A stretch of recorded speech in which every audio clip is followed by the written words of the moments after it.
இதய வரிகள். உண்மை வாழ்க்கை கதை.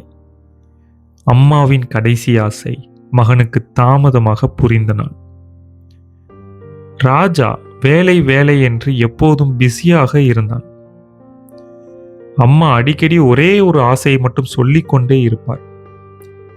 ஒரு நாள் என்னை கோயிலுக்கு கூட்டிட்டு போடா என்று. ஒவ்வொரு முறையும் ராஜா சொல்வான், இந்த வாரம் வேலை அதிகமா, அடுத்த வாரம் கண்டிப்பா போலாம் என்று. அந்த அடுத்த வாரம் வரவே இல்லை. ஒரு நாள் அம்மா உடல்நிலை சரியில்லாமல் மருத்துவமனையில் அனுமதிக்கப்பட்டார். ராஜா அவசரமாக ஓடி வந்தான். அம்மா அவனை பார்த்து சிரித்தார். நீ வந்துட்டியே, அதுவே எனக்கு போதும்.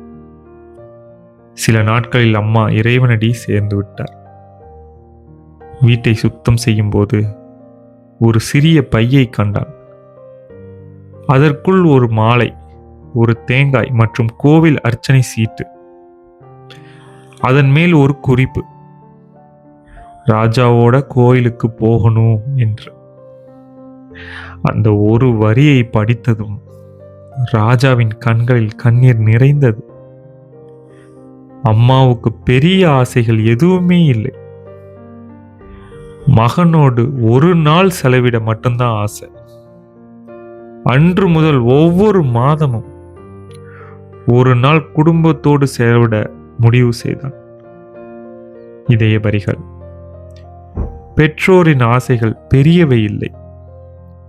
அவர்களோடு செலவிடும் சிறிய நேரம்தான் அவர்களுக்கு மிகப்பெரிய சந்தோஷம்.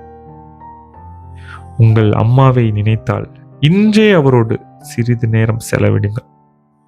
இதய வரிகள்.